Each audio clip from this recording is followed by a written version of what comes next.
Welcome back to the Toffee Blues, your source for all things Everton. I'm Ollie Hayes, and today I'm bringing the extra time match review for Everton 3, Nottingham Forest nil. A fantastic result at Hill Dickinson Stadium, which sees us move up into sixth in the Premier League table. And as always in the match review, I'm going to break it down into the starting 11, first half, second half, and then some key takeaways from the game. But what better way than to start with the starting 11? And we all knew that there was going to be a bit of a headache in terms of midfield, with Tim Irabunin picking up that suspension in the midweek game against Bournemouth. So it was always going to be a little bit of a headache for David Moyes, what he would do with the right back situation and then what he would do with the midfielders. But it was Kane and Dewsbury Hall and James Garner playing behind Charlie Alcaraz as the number 10, which was the midfield decision by David Moyes. And it was Jake O'Brien that played at right back. And again, I've said it in a few different videos that I think that at home maybe you would want to have James Garner as your right back, but just because purely he creates a little bit more going forward. But I think all four of them that I've just mentioned there had fantastic games and really put in a decent shift. And then also they played well against Bournemouth as well, and at Old Trafford as well. So they have done everything within their power and deserve to keep the place in the side. So the side pretty much picked itself. We are very threadbare in terms of squad depth at the moment, with Merlin Rollout injured, and obviously Idrissa Gana and Tim Irabunin were suspended for this game. But there was no complaints from me for David Moyes' team selection. I think he got it absolutely spot on. And obviously, as we know, Tieno Barry continuing his stint as the starting number 9 for Everton under David Moyes. So that was my starting 11 thoughts. And then moving into the first half, it was pretty much a carbon copy to the Newcastle game for all the right reasons. Obviously, we started the Newcastle game in poor fashion, conceding that early goal, but it was an early goal of our own against Nottingham Forest with some great skill by Kane and Dewsbury Hall to put the cross in, and it bounced in off Nikola Milenkovic's head to put us 1-0 up. And it was a fantastic piece of skill, as I said, by Kane and Dewsbury Hall to create that goal. And it was the perfect scenario to start the game. I think it just calmed the nerves of everyone.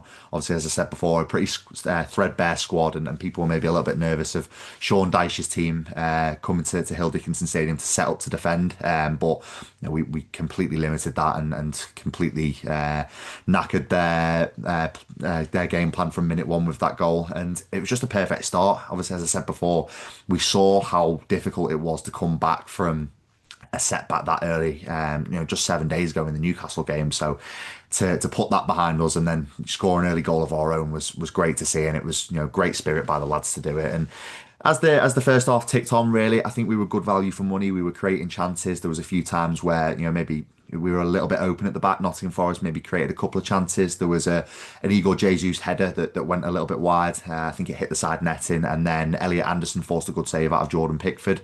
But apart from that, the biggest talking point of that first half actually came between James Tarkowski and Dan Ndoye. There's been a lot of noise in the media and particularly from Nottingham Forest manager Sean Dyche complaining about the decision not to give either Tarkowski a yellow card or even something stronger, as maybe a red card. My take on the decision, I think it's petulant from James Tarkowski. I don't think it's anything more. I don't think it's dangerous. I don't think it's harmful. I don't think it's endangering an opponent in any way. I think Dan Ndoye does make a meal of it. So I think you kind of just have to wave it on as just a petulant act. And maybe a yellow card would have been a fairer outcome for James Tarkowski, but I certainly don't agree with Sean Dyche saying that he should have been sent off, because if you're sending players off for that happens 9 times out of 10 in the box of every free kick or every corner that happens.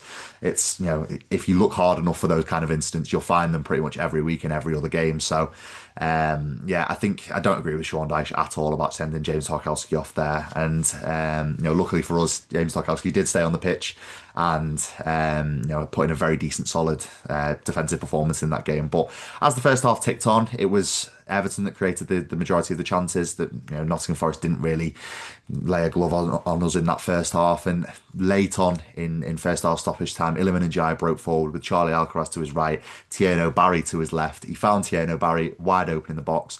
One touch to finish for Tieno Barry, and he got his first goal in an Everton shirt, which I was absolutely delighted to see. I was so happy for the lad.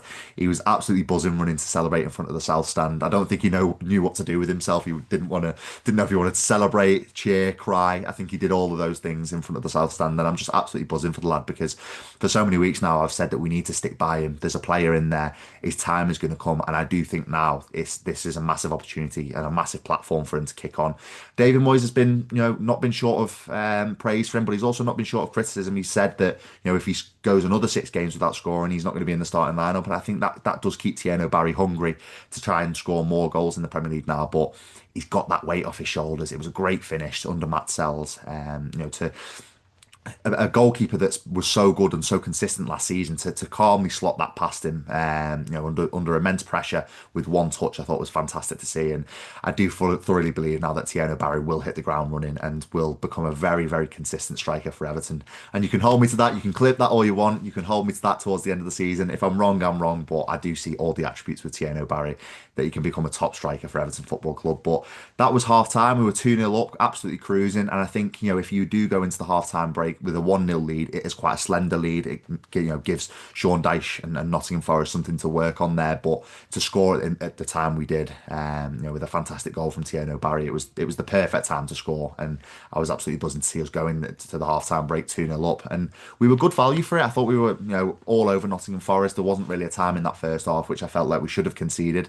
So I just wanted to see us continue on that, build on that, and really turn the screw and get a third goal against this Forest side, which were very bang average on the day. But that being said, the second half started and there was a couple of chances for Nottingham Forest. There was I think one broke for Igor Jesus, and there was another one for I think it was Morgan Gibbs-White, which was forced a great block off the line from James Tarkowski. And that for me looks like it was the alarm bells for Everton then. I think that was a big wake-up call because we were kind of coasting into that second half, and if that chance does go in from Gibbs-White, you've got a completely different complexion of game going into that second half. So I think it was a good wake-up call. It was a great block from James Tarkowski. I thought for what it's worth, I thought he had a great game, James Tarkowski, to keep the clean sheet. But yeah, as I said before, just that alarm bell which did trigger, between Jordan Pickford and the defence, I think it was a big wake-up call and what we needed in that second half. But as it ticked on the game, we were still creating chances. There was a chance for Kane and Dewsbury Hall, which cannoned off the post down at the other end of the ground at the north stand. And again, I just keep saying it, we were good value for money. We kept creating chances. There wasn't really a point in that second half after that wake-up call where Nottingham Forest created anything of note. And I think we've seen it so many times as Evertonians, and that's a characteristic of a Sean Dyche team. And I think David Moyes really, harnessed his tactical ability there and really limited Nottingham Forest to, any set pieces or anything like that. So that being said, as we sort of headed towards stoppage time, there was a chance from a corner. It was looped in by James Garner, and Matt Sells got the hand to it.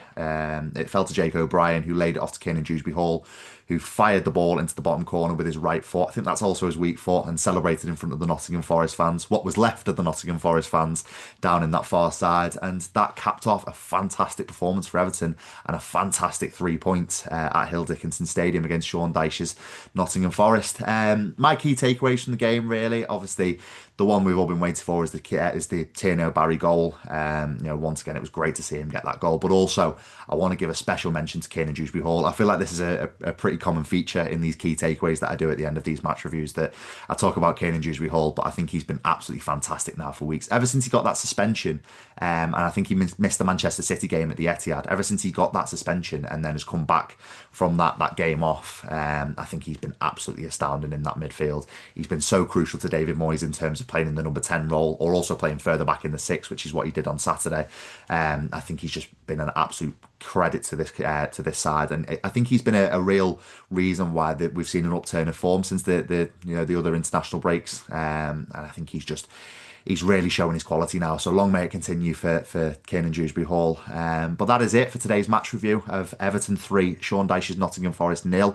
Let me know your thoughts in the comments about the performance. Are you happy to see us up into 6th in the league table? Obviously, as I record this now, we've still got Manchester United and the Wolverhampton Wanderers game to take place. So we could potentially fall to 7th, but we are ahead of our neighbours, Liverpool, in the league table. So long may it continue. And obviously a trip to Stamford Bridge on Saturday in what looks like a Champions League, Europa League top of the table clash. So fingers crossed we can get a result there. But that is all from me today. Make sure you like, comment, and subscribe, and I'll speak to you soon.